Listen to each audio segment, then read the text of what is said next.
Hey Optimancers, Chris here. So I often get asked, what's the most powerful class in D&D? Do you think Wizard is the most powerful class? Yeah, I think Wizard is the most powerful class, but there's some caveats there. Because Wizard is an incredibly powerful class at high levels, and a reasonably powerful class at mid levels, but at low levels, not as powerful as a lot of other classes. So what I want to do today is talk about class tiers. I want to talk about subclass tiers, but I want to talk about them based on level. Because I think what is the best classes at low levels and what is the best classes at high levels is very different. I also think the subclass is really important. When we look at something like the Druid, for example, what we see at second level with the Moon Druid and what we can see at second level with any other kind of Druid is two very different Druids. So I want to specify subclass and class, and I want to rank some of the best and some of the worst choices based on level.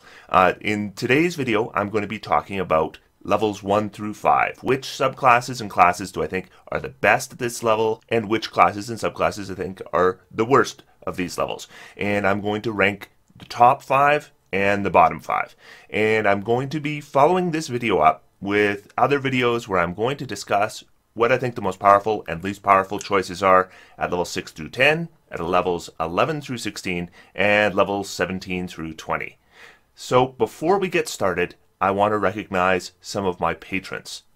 In my last video, I announced that Archmage level patrons in my Patreon account would now be joining me for a one-shot every month. And I got a lot of response to that, and a lot of new Archmages have joined my Patreon. So thanks to all of you, but also thanks to every patron. Whether you are an Adept level subscriber, or a Wizard level subscriber, or an Archmage level subscriber, all of you supporting my work, I'm incredibly grateful. But I want to call out specifically the Archmages I haven't called out yet in May, and there's quite a few of them. I want to call out Joseph Robideau, Christian Wyndham, Dewey, Cheatham and Howe, Tom Owens, Kurt G, Jace, Cartmageddon, Maximilian Snyder, Sean Bauer, John Matera, and Jay Gimmel. Thank you all so much, and thanks to all my Archmage level subscribers. Thanks to all my patrons on my Patreon. Now, if you are interested in looking at my Patreon account and looking at the rewards for the various tiers on the Patreon account, you will find a link in the video description down below. So take a look and see if it's something for you. Otherwise, let's get started.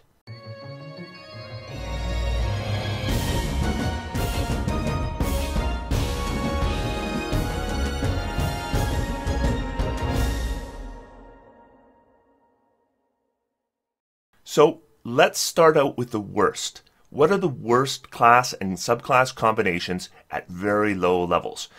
Because we will find that some classes do really well right from level 1. We're going to find other classes maybe get some options at level 3. They might start to come online by level 5.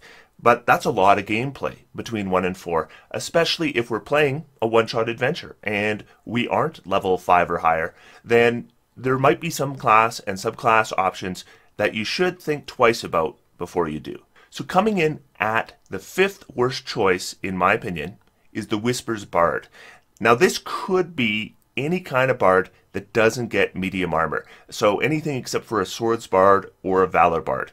Each of those Bards at level 3 is going to have a significant armor class advantage over any other kind of Bard.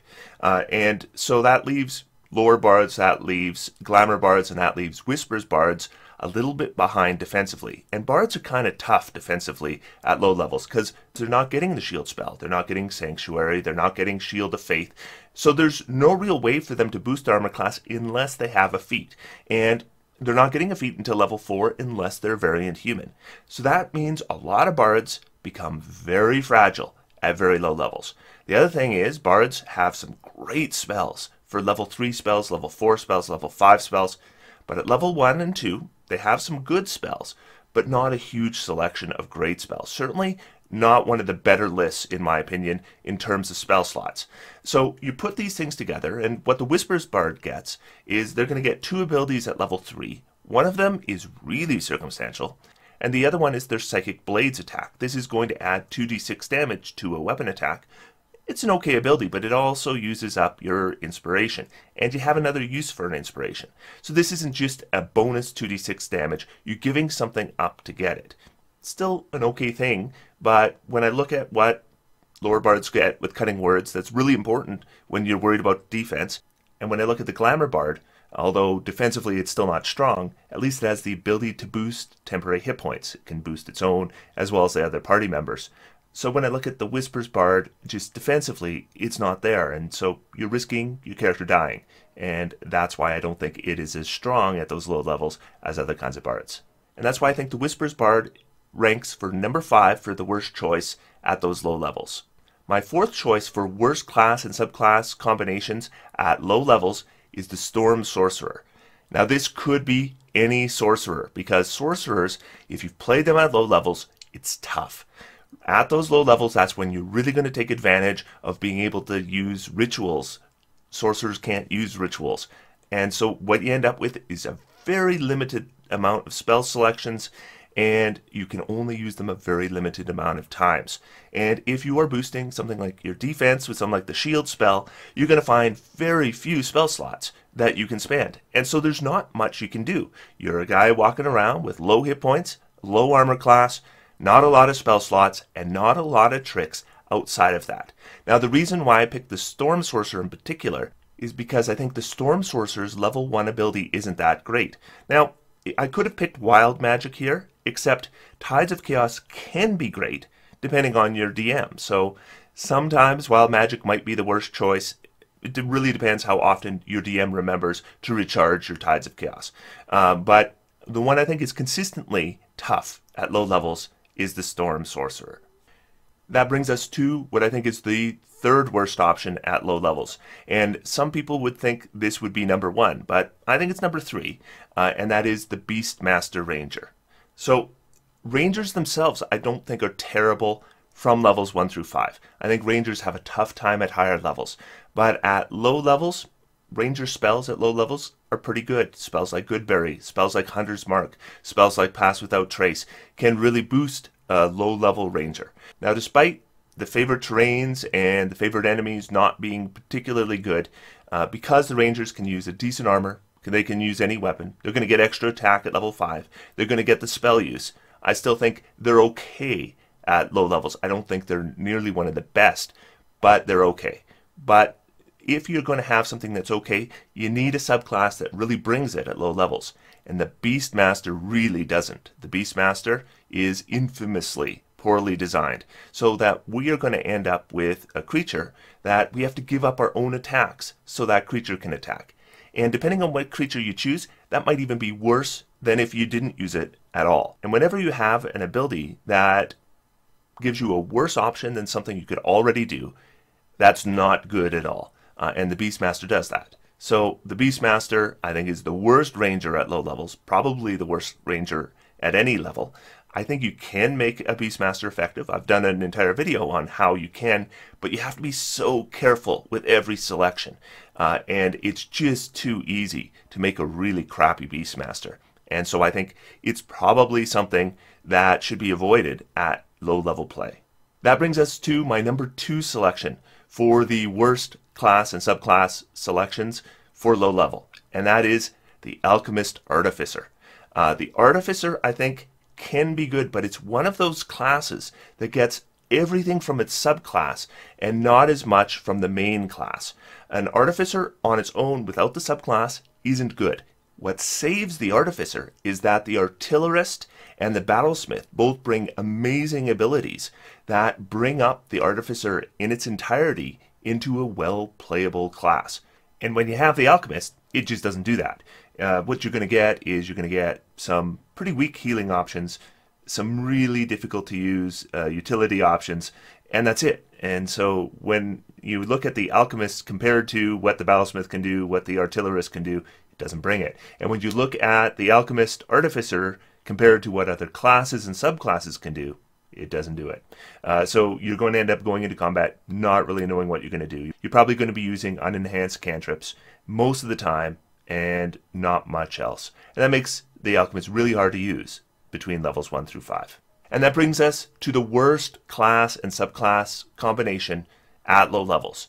And I would say the absolute worst at low levels is the Monk. And I'm giving an honorable mention to every Monk subclass here. It doesn't matter what kind of Monk you play. At low levels, you're going to have a worse armor class than other martials. You are going to have lower hit points than most other martials. You don't have better saving throws. You get a little bit of extra movement, not a lot. You get a very limited pool of key points to spend that are going to run out incredibly quickly, because you can be spending multiple key points every round just to keep up with people who aren't expending resources. And then all that combined, and you end up with a damage that at best is roughly equivalent to other martials, at best. And often it is going to be less if those martials are built well, because monks, unlike other martials, don't really have any feat options that boost their offensive capabilities. So you can end up with something that has worse offense, worse defense, and slightly better maneuverability, and that's really all you get for it, and this incredibly limited pool that's going to run out fast. But the worst of the worst for the monk at low levels is the Sun Soul monk. There are some bad subclasses for monk, but the Sun Soul is especially bad, and especially at low levels. The Sun Soul monk gets one additional ability, and that is the Radiant Sunbolt. And this is just insulting, because what it's going to give you is a ranged attack that does 1d4 points of damage plus your modifier. Now, if you are a monk, you can pick up a short bow already and make a ranged attack for 1d6 plus your modifier. So we already have a better option than the option that this subclass gives us. Never mind the fact that a short bow's range is much higher. The Radiant Sunbolt has a total range of 30 feet, a terrible range, terrible damage, and you don't get more attacks on it than you would normally get with an attack action. Now you can spend a key point to get one additional attack, but again, this is an incredibly limited pool, so you can't do that very often. And you're going to get no use out of your martial arts through it. Now really, at low levels, the Sun Soul monk is really disappointing. Now, the monk does get an extra attack at level 5, but that attack is going to be bringing less offense to them than any other class that gets extra attack. And they're going to get Stunning Strike, which is another use of that incredibly limited key pool. And Stunning Strike, although people talk about it all the time, it's not nearly as good as spells. When we even look at half-casters, like paladins, like rangers, what they can bring with second-level spells is often better than the thing monks can do that is kind of their premier ability. So that's really disappointing, and I think monks, in their entirety, are your worst choice at low levels, but the Sun Soul monk especially, you're almost certain to be disappointed. So that's the crappy stuff.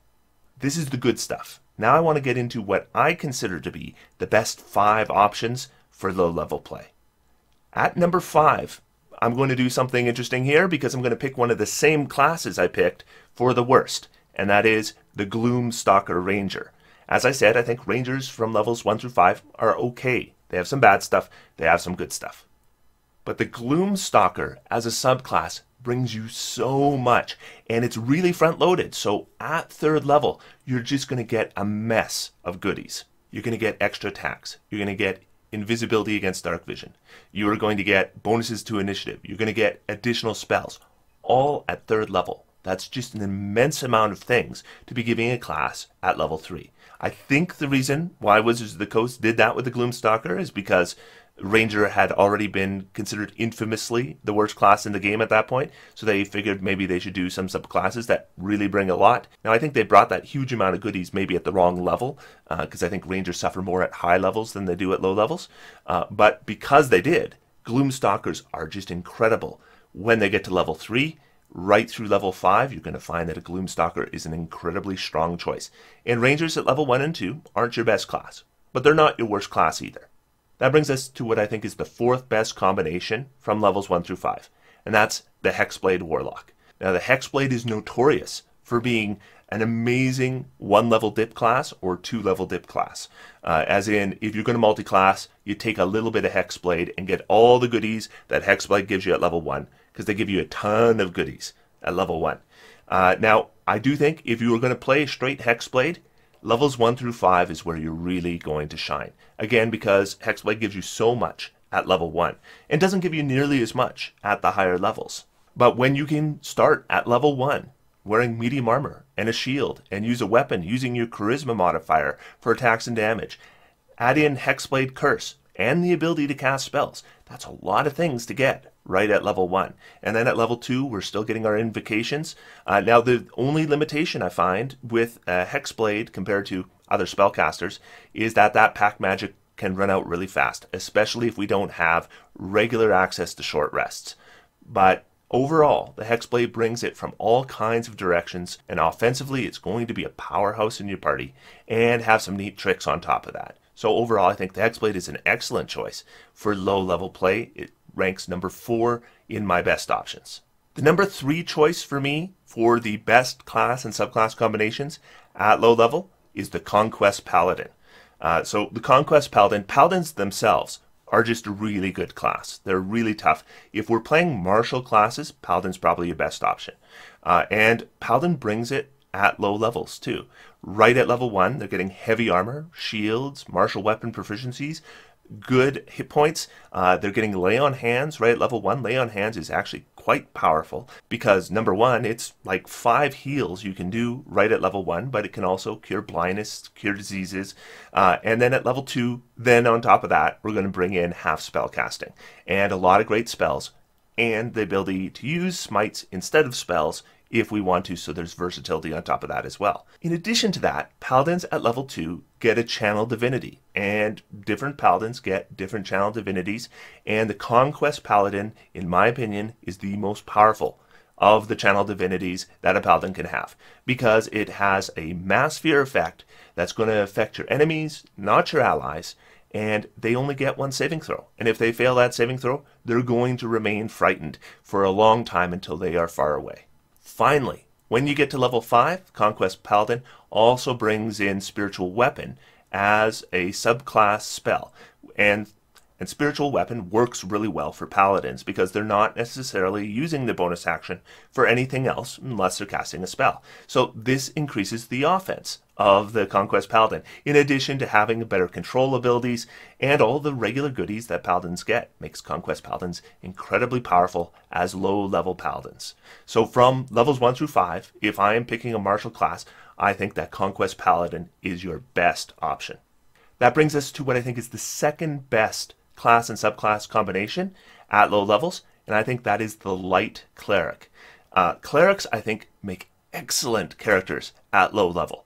At first level, this is a full spellcaster that can use rituals, that gets more known spells than other spellcasters, but on top of that, they're the best armored spellcaster as well. So they are going to be able to use at least medium armor and a shield. And they can have their spellcasting focus right on their shield, which can free up a full hand for things like attacking with a weapon, if that's what you choose. Of course, with a light cleric, that's probably not what you're going to choose. But what light clerics really excel at low levels is their Channel Divinity. And they are going to get their Channel Divinity right at level 1.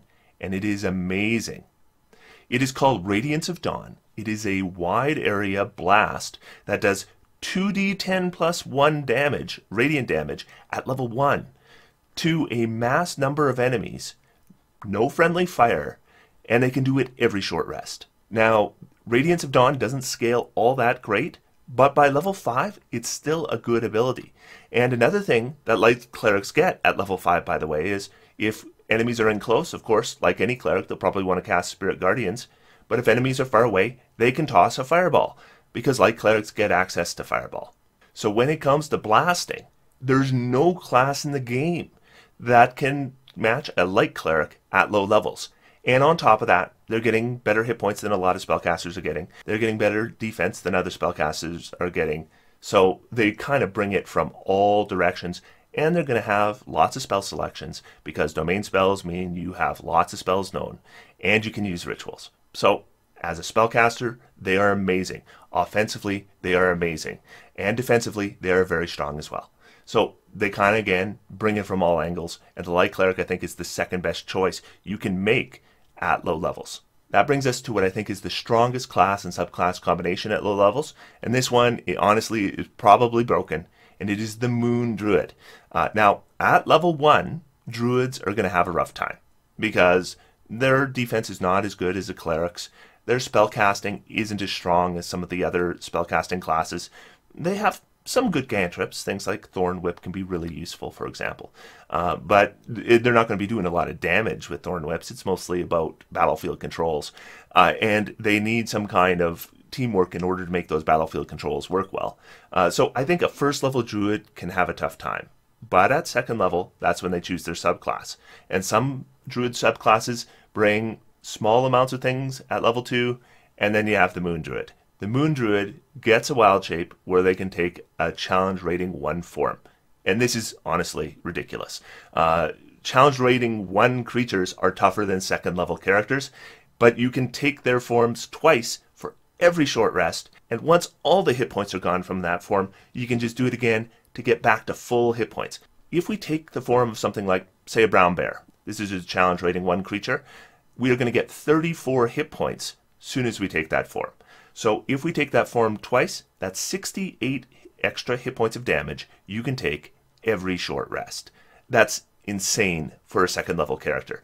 Consider that most second level characters maybe have 20 hit points, but we have one class and subclass option that's going to have 3 times that much to spend every short rest, and that's before they take a single hit point of damage themselves.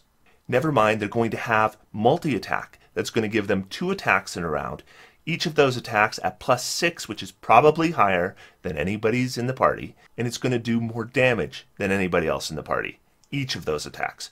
So double the offense of your best offensive character and defense out of this world. And they can do it over and over again, and it's just insanely powerful. Now, once we get a few more levels, other classes start to catch up to what the Moon Druid can do with Wild Shape. But then what happens at level 5, once other, martial classes start getting extra attack and start to close that gap, now the Moon Druid can summon an army of their own creatures to fight for them. So they don't really catch up. It's not until we start to face lots of creatures that have a resistance or immunity to non-magical attacks that Moon Druids start to suffer. And that isn't probably going to be happening a lot in those level 1 through 5 adventures.